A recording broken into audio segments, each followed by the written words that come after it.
Приветствую, друзья! Продолжаю разбирать коротко самые резонансные события в мире. Сначала начну с важной новости, которая касается газового кризиса в Европе. По словам Роберта Фица, газовый кризис в Словакии продолжается уже несколько месяцев, однако теперь Венгрия во главе с Виктором Орбаном взяла на себя роль спасателя, помогая Братиславе обеспечить стабильные поставки газа. С 1 апреля значительно увеличатся объемы российского газа, поступающего в Словакию. Транспортировка будет осуществляться через турецкий поток с использованием венгерской газотранспортной инфраструктуры. Переговоры о расширении поставок велись в течение нескольких месяцев, а инициатором этих переговоров стал премьер-министр Словакии Роберт Фица, который неоднократно встречался с представителями Кремля.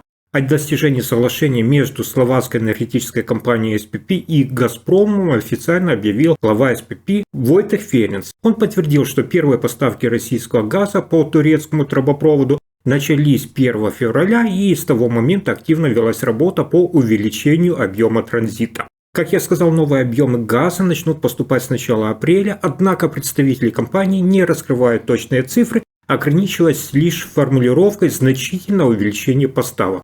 Тем не менее, коммерческий директор СПП Михаил Лалик уверенно заявил, что теперь Словакия не столкнется с нехваткой газа и сможет беспрепятственно пополнить свои хранилища. Кризис с поставками российского газа в Словакию возник из-за решения Киева не продлевать контракт с «Газпромом». Транзит был полностью остановлен с 1 января 2025 года, что сразу же вызвало жесткую реакцию со стороны Роберта Фица. Всего через несколько часов после вступления решения в силу он обвинил Украину в шантаже против его страны и пригрозил ответными мерами.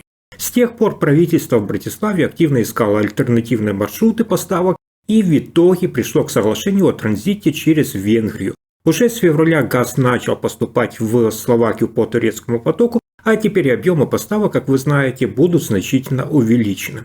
Словакия и Венгрия продолжают оказывать давление на Киев, требуя возобновления транзита. Руководство обеих стран регулярно предупреждает Украину, что готово ветировать новые пакеты помощи от Европейского Союза, если позиция Киева не изменится. Далее последние новости Молдовы. Власти Молдовы приняли жесткое решение в отношении российских дипломатов. В понедельник трое сотрудников посольства России в Кишиневе были объявлены персонами нон-грата и должны покинуть страну. Это решение стало ответом на вмешательство Москвы во внутренние дела республики, в частности на организацию побега Александра Нестеровского, в котором Кишинев обвиняет российское посольство. Президент Молдовы Майя Санду резко высказалась о данной ситуации, заявив в эфире радио Молдова, что вмешательство России в судебную систему страны недопустимо. Она также провела сравнение, цитата: «Представьте себе, что Республика Молдова вмешивалась бы в правосудие России, как бы Москва на это отреагировала». Министерство иностранных дел Молдовы утверждает, что располагает неопровержимыми доказательствами, подтверждающими, что российские дипломаты вели деятельность, несовместимую со своим статусом. Согласно обвинениям Кишинева, российская сторона организовала тайный вывоз депутата Александра Нестеровского в Приднестровье, используя автомобиль российского посольства. Политик был осужден за незаконное финансирование партии и коррупцию, однако вместо отбывания наказания исчез с территории, контролируемой официальным Кишиневым. Посол России в Молдове Олег Озеров категорически отверг все обвинения, назвав их необоснованными и неподкрепленными доказательствами. Однако Москва уже дала понять, что не оставит действия Кишинева без ответа. МИД России выступил с официальным заявлением, в котором говорится, что Москва примет ответные меры в отношении молдавской стороны. Следующие новости Италии. По данным Bloomberg, в представительстве Джорджи Мелони растет тревога по поводу действий Дональда Трампа. Несмотря на то, что официальный премьер-министр Италии избегает публичной критики в адрес президента США, в закулисных дискуссиях обсуждаются серьезные опасения. Одним из ключевых вопросов, вызывающих беспокойство у Мелони и ее команды, является введение новых пошлин на импорт, которые затронут и итальянских производителей. В частности, речь идет о таких крупных компаниях, как Stellantis и Ferrari, причем последняя уже объявила о повышении цен на некоторые модели на американском рынке. Издание отмечает, что Мелони стремится укрепить свои позиции как ключевого игрока не только в Европейском Союзе, но и в отношениях с Соединенными Штатами Америки. Проведенный в 2023 году в Италии саммит G7 продемонстрировал ее способность находить компромиссы и налаживать диалог даже в условиях усиливающегося раскола на международной арене. К ней проявляли интерес лидеры разных стран и разных политических взглядов, что только подчеркивает ее значимость. Кроме того, Мелони рассчитывала на то, что внимание Дональда Трампа поможет укрепить ее позиции в Европе. Она оставалась единственным европейским лидером, приглашенным на инаугурацию Трампа в январе 2025 года, а также встречалась с ним в Мар-а-Лаго. К тому же поддерживала тесные контакты с Илоном Маском и выражала уверенность, что получит приглашение в Белый дом. Однако, спустя более 2,5 лет у власти коалиция Мелони сталкивается с самой острой волной критики со стороны общественности. Представитель Европейской комиссии Урсула фон дер Ляйен требует от Италии четких обязательств по расходам на оборону и поддержке Украины, что обостряет проблему бюджетных ограничений, давно преследующую итальянских лидеров.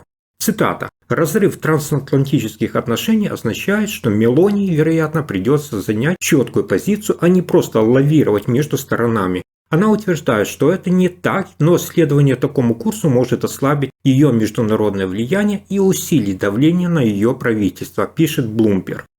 И еще сразу же одна новость из Италии. Италия столкнулась с самым тяжелым демографическим кризисом за последние 2 века.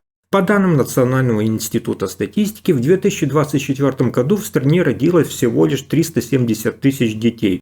Это на 40% меньше, чем в 2008 году, когда был зафиксирован последний прирост рождаемости. Специалисты бьют тревогу. Ситуация достигла самого критического уровня с момента объединения Италии в 1861 году. На каждую итальянку в среднем приходится всего лишь 1,18 ребенка, что значительно ниже уровня воспроизводства населения. Демографический кризис угрожает будущему страны и ставит под сомнение ее экономическую стабильность. Данные Национального института статистики подтверждают, что тенденция к снижению рождаемости усиливается. В 2024 году число новорожденных снизилось на 2,6% по сравнению с 2023 годом. При этом общая численность населения составляет 58,93 миллиона человек, что на 37 тысяч человек меньше, чем годом ранее.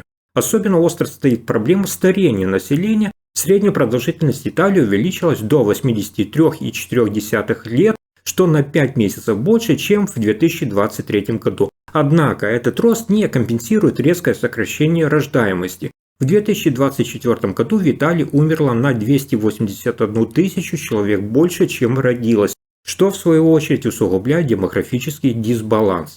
Единственным фактором, который замедляет сокращение численности населения Италии, остается миграция. Большой поток мигрантов, стремящихся попасть в Евросоюз, частично компенсирует снижение рождаемости среди коренного населения. Однако даже приток мигрантов не способен остановить демографический спад, который приобретает угрожающий характер. Далее резонансные новости Франции, на которых следует остановиться более подробно. Французский суд признал лидерку национального объединения Марин Ле Пен и ее соратников виновными в растрате средств Евросоюза. Приговор оказался жестким и вызвал бурную реакцию. Судьи запретили Ле Пен баллотироваться в течение 5 лет, что фактически лишает ее возможности участвовать в президентских выборах 2027 года. Это особенно резонансное решение, поскольку Ле Пен остается лидером рейтингов и была одним из главных претендентов на победу. Суд постановил, что запрет вступает немедленно, что и требовала сторона обвинения. Кроме того, суд назначил Марин Ле Пен 4 года тюремного заключения, из которых 2 года она может отбывать в условном режиме под электронным надзором. Помимо этого, политик обязана выплатить штраф в размере 100 тысяч евро. Однако Ле Пен не единственная осужденная по данному делу о незаконном присвоении бюджетных средств. Суд вынес обвинительные приговоры еще 8 бывшим евродепутатам, а 12 бывших помощников парламентариев, включая сестру Марин Ле Пен, Ян, получили наказание за закрытие нелегальных финансовых потоков. Еще до оглашения приговора напряженность среди правых сил достигла критического уровня. Представители национального объединения заявили, что суд устроил политическую охоту на ведьм и расценил процесс как инструмент давления, с помощью которого судьи пытаются повлиять на ход французской политики. Однако резонанс вышел далеко за пределы правого лагеря. Как отмечает эксперт Польского института международных дел по Франции Аманда Дзюбинска, ситуация вызывает споры даже среди политиков других партий. Еще до вердикта звучали заявления, что запрет Марин Ле Пен участвовать в выборах представляет собой чрезмерное вмешательство судебной власти в избирательный процесс, прокомментировала она в интервью Интерия. После оглашения приговора волна поддержки Марин Ле Пен прокатилась по разным европейским странам. В первую очередь в Венгрии и Италии, где лидеры правых движений открыто выразили солидарность с осужденной политиком. Премьер-министр Венгрии Виктор Орбан и вице-премьер Италии Маттео Сальвини решили осудить приговор, заявив, что это преследование политических оппонентов со стороны Брюсселя. Сальвини пошел еще дальше, назвав судебное решение объявлением войны правым силам Европы. Он подчеркнул, что итальянские националисты не испугаются давления и не остановятся в своей борьбе против евробюрократии. Среди французских соратников Ле Пен также звучат жесткие заявления. Жордан Барелла, нынешний лидер национального объединения и ближайший соратник Ле Пен, прямо заявил, что этим приговором был нанесен удар по самой демократии во Франции. Эксперты также рассматривают ситуацию как потенциальный триггер крупного политического кризиса. Это только начало возможного масштабного конфликта. Как же на это могут отреагировать избиратели? Вполне вероятно, что национальное объединение попытается мобилизировать своих сторонников и вывести их на массовые акции протеста, демонстрируя несогласие с приговором. Ведь Ле Пен – безоговорочный лидер всех президентских опросов. В результате такое решение суда ставит национальное объединение перед сложной дилеммой. Что делать дальше? Кто может заменить Ле Пен в борьбе за президентский пост? Наиболее очевидным преемником выглядит Жордан Барелла, 29-летний политик, который долгое время был ближайшим соратником Ле Пен. В 2022 году он официально сменил ее на посту председателя партии.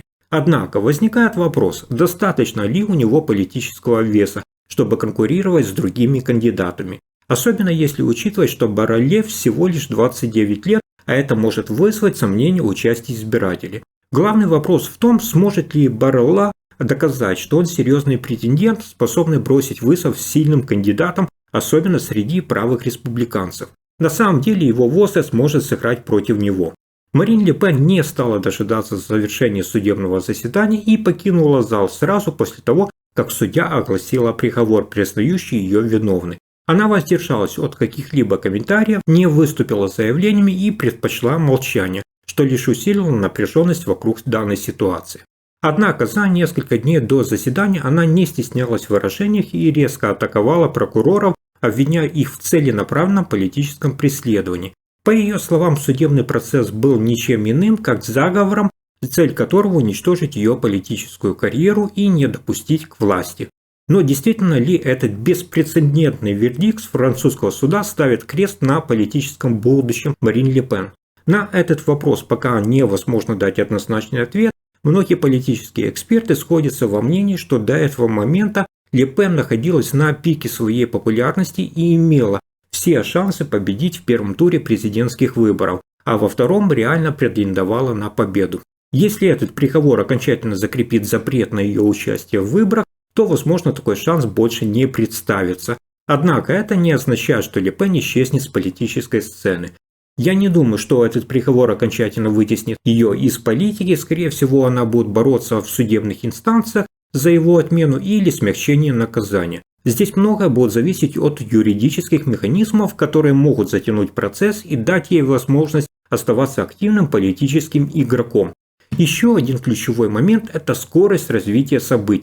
Если процесс пойдет быстро, Ле Пен окажется в сложной ситуации. Но если разбирательства затянутся, у нее остается шанс мобилизировать своих сторонников и использовать это в свою пользу. Друзья, буду ждать ваших комментариев, как вы оцениваете каждую из этих новостей. Действия Орбана и Фица – это спасение или политический расчет? Каковы последствия демографического кризиса в Италии? Как Молдова справится с дипломатическим конфликтом? И как решение суда по делу Марин Ле Пен повлияет на политику Франции? Обязательно пишите в комментариях, ваше мнение делает дискуссию более интересной. Если вам понравилось видео с короткими мировыми новостями, поддержите лайком и подписывайтесь, чтобы не пропустить новые выпуски. До встречи и хороших вам новостей!